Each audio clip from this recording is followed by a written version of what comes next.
This video is all about breaking my own rules when it comes to doing landscape photography. So how in the world did I end up with a masterpiece? Find out next.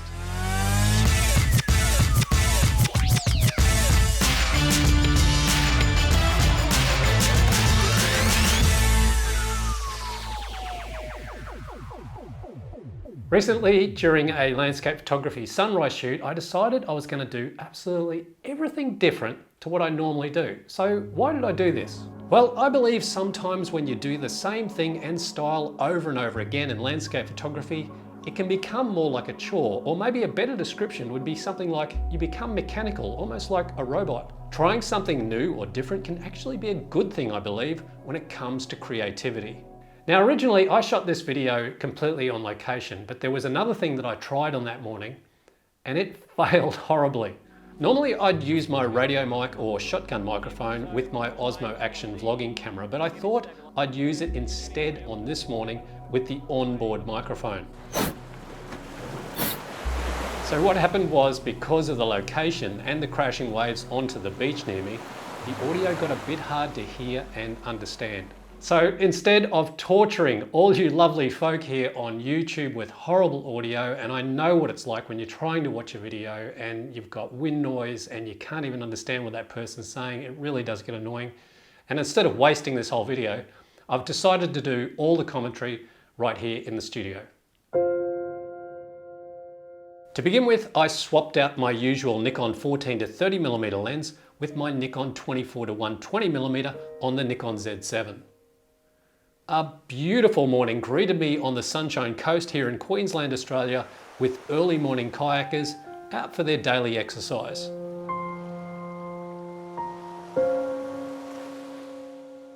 I've decided I was going to do everything different to what I'd normally do when photographing a sunrise. In other words, no tripod, no filters, no manual settings. In fact, I let the Z7 choose everything for me, including focus, shutter speed, and ISO. The only thing I would change would be my focal length and aperture.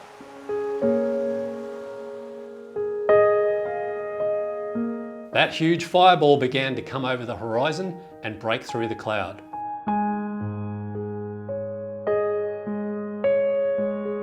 I noticed some boats were making their way out for the day, so I fired off this shot just as the sunbeams began to burst across the seascape.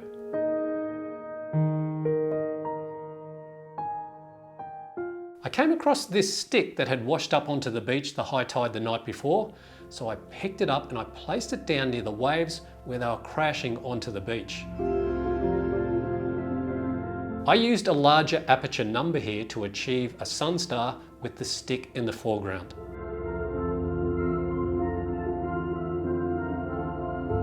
Looking down at my feet, I thought I'd try some close-up photos using some shells I found.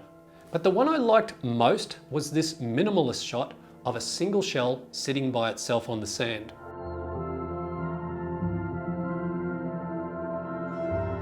The sun had just popped over the horizon now, and early morning surfers were out enjoying the waves.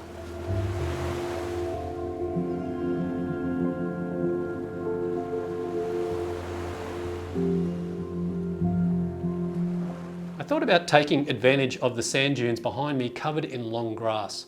So what I did was I maneuvered down to a lower position and angled the camera just to that perfect spot to capture the sun dancing amongst the grass.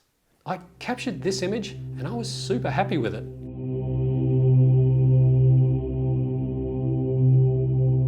On closer inspection, as we zoom around this composition, you'll notice little features that I think makes this shot special.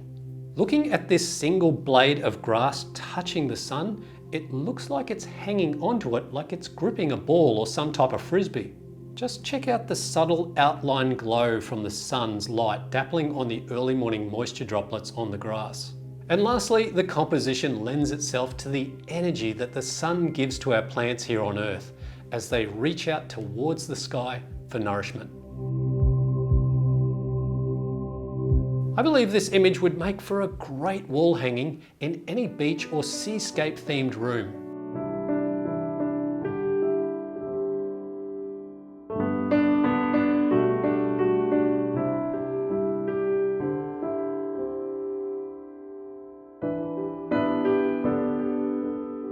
So lessons learnt that morning, and I picked up a few things. You don't really need a tripod or filters every single time you do landscape photography. And most importantly, having the freedom of minimal gear allowed me to move quickly and grab other compositions as I found them.